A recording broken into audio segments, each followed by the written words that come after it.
प्रदेश के उप मुख्यमंत्री बृजेश पाठक ने क्रॉनिक रेस्पिरेटरी बीमारियों, अस्थमा और फेफड़ों के कैंसर पर चल रहे कार्यक्रम में मुख्य अतिथि के रूप में भाग लिया। दूसरे दिन के कार्यक्रम की शुरुआत दीप जलाकर की गई।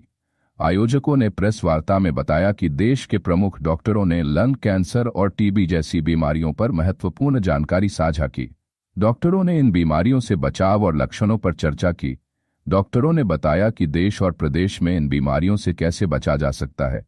गंभीर बीमारियों से निपटने के लिए डॉक्टरों की टीम ने लोगों को जागरूक करने का कार्य किया।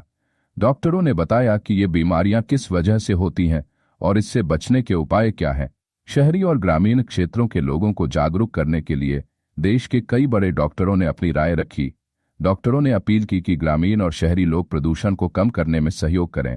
गंभीर बीमारियों के लक्षण पता चलते ही तुरंत डॉक्टर से संपर्क करना आवश्यक है, जिससे बीमारी पर काबू पाया जा सके। सभी डॉक्टरों ने लोगों से प्रदूषण और धूम्रपान से बचने की अपील की। इसके साथ ही घरों में मच्छर मारने की अगरबत्ती और धूपबत्ती जलाने से बचने की सलाह दी, क्योंकि इससे अस्थमा और टीबी जैसी गंभीर बीमारियों वाले लोगों को दिक्कत होती है।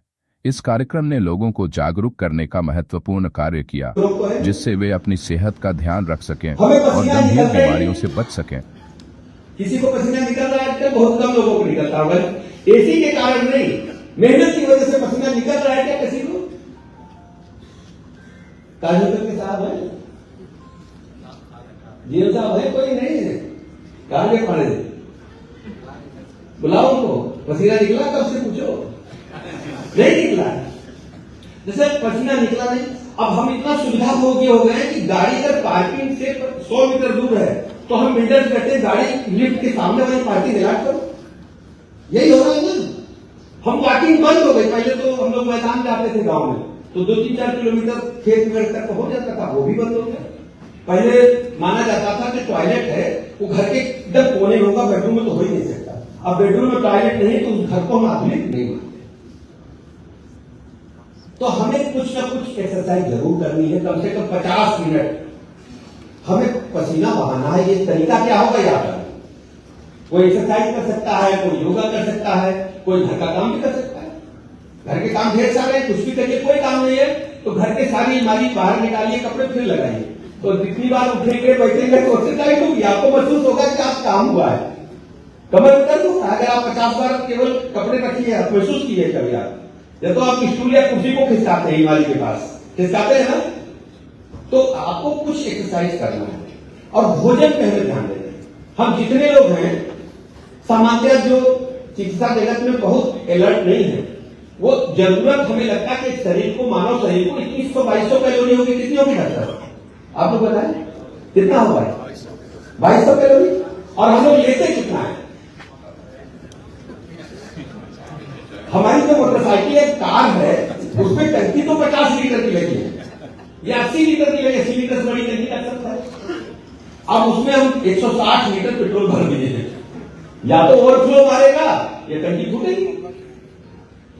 तो हमको क्योंकि आप सब विशेषज्ञ हैं, तो एक ऐसा हमें जनता जनार्दन को संबोधित करते हुए कहना चाहिए कि बीमार ना पड़े उसके लिए यही खाना है, अतिरिक्त भोजन नहीं लेना है। अब जिसको 40 क्रॉस कर गया है उसको नजर की जांच करानी है, ब्लड की जांच करानी है, शुगर तो नहीं है, दवाइयां रेगुलर लेनी है, और उसको हम ढेर सारी बीमारियों को हम कम कर सकते हैं, समाप्त कर सकते हैं। सामान्य देखा गया है कि लोग जो अभी कंजम्पशन तरल पदार्थ का है वो प्रतिवर्ष पहले 20% बढ़ रहा था, अब 30% से अधिक बढ़ रहा है। तरल पदार्थ के बारे में समझ रहे होंगे आप लोग, समझ गए हैं ना? लिक्विड फॉर्म में जो हम लोग पेय पदार्थ लेते हैं कभी कभी, या आप लोगों के लिए नहीं कह रहा हूं, सोसाइटी के लिए। अब वो जरूरत है नहीं। हम हमारे शरीर को बहुत अगर जरूरत है, सेना में लोग लेते हैं तो 20 लेकर के अपना खाना खा के सो गए, वो तो ठीक है। लेकिन जो पूरा 1 लीटर ले रहे हैं तो क्या होगा? वो लीवर का बीमारी लेकर के जाएंगे डॉक्टर, देखो डॉक्टर को इलाज करेंगे, 6-8 महीना और चलेगा, तो पूरा बैठ जाएगा। तो डॉक्टर के कार्यशाला इस पर भी आप सब लोग सोचिए कि हमारे लोग बीमार हों और स्वस्थ प्रदेश, स्वस्थ भारत दुनिया के सामने तेजी। क्या कहना चाहते हैं? ये आज का कार्यक्रम इनकी एक सीरीज़ चली आ रही पिछले लगभग 2 दशकों से, जिसमें कि पल्मोनरी मेडिसिन और क्रिटिकल केयर के ऊपर लोगों को अपडेट करते हैं। मेडिकल साइंस में अपडेशन बहुत इम्पॉर्टेंट है। इतनी रिसर्च हो रही है, इतने एडवांसमेंट्स हो रहे हैं, हर फील्ड में नई नई फील्ड्स पैदा हो रही हैं कि लोगों को जो प्रैक्टिस में हैं, जो विभिन्न तरह के जॉब्स में हैं, उनको उन रिसर्च से, डेवलपमेंट से, एडवांसमेंट से अवगत कराना, और जो मॉडर्न चिकित्सा की पद्धतियाँ डेवलप हो रही हैं बहुत आवश्यक है। तो यही एम है इस अपडेट का कि लोगों को नए एडवांसमेंट्स, रिसर्च और नई पद्धतियाँ जो है उसके बारे में जानकारी दी जाए, जिससे कि उसका लाभ जो है पब्लिक तक पहुंच सके। कहाँ से लोग, डॉक्टर लोग यहाँ पे मौजूद थे? हर साल जो आते थे, अब किसी कहाँ से और लोग आए? इसमें हमारी जो फैकल्टी है पूरे हिंदुस्तान से आई हुई है, हर कोने से करीब, और जो डेलीगेट्स जो अटेंड कर रहे हैं जिनका ज्ञानवर्धन के लिए, वो काफ़ी कुछ तो हमारे उत्तर प्रदेश से हैं, कुछ बाहर के हैं। सर, फेफड़ों की बात कही जाए, जिस तरह से यहाँ पे हर डॉक्टरों ने अपनी बात रखी, एक अलग अलग से एक निज़ाम की बात बताई फेफड़ों के खिलाफ को। ये ऐसा है कि खान पान दोनों तरह से गड़बड़ है। अगर कम खान पान है तो बॉडी की इम्यूनिटी वीक हो जाती है, उसकी जो प्रतिरोधक शक्ति है कम हो जाती है, जिसके की वजह से उसको बीमारियाँ होने के चांसेस बहुत बढ़ जाते हैं। ख़ास तौर से ट्यूबरकुलोसिस जो हमारे देश की एक बहुत बड़ी समस्या है, खान पान अच्छा ना होने की वजह से ट्यूबरकुलोसिस होती है, और अधिक खान पान किया जाए तो भी नुकसानदायक है बहुत तरीक़ों से। पर ये सब खाने का निज़ाम अलग होगा, मतलब पिज़्ज़ा है, बर्गर है, इस तरह की जो चीज़ें आ गई, क्या उससे भी तेलों की दिक्कतें ज़्यादा आ रही हैं? घर की चीज़ों को छोड़कर बाहर भी चीज़ें 99% लोग बाहर की खान पान बाहर का, जिसको फास्ट फूड कहते हैं आजकल, उसके बहुत उसमें जो चीज़ें इस्तेमाल की जाती हैं वो आजकल की यंगर जनरेशन के लिए बहुत नुकसानदायक है, और उस पर किसी न किसी तरह की रोक कर लें, अवरोध, उसको किस तरह से डिस्करेज किया जाए लोगों को। एक ये भी है कि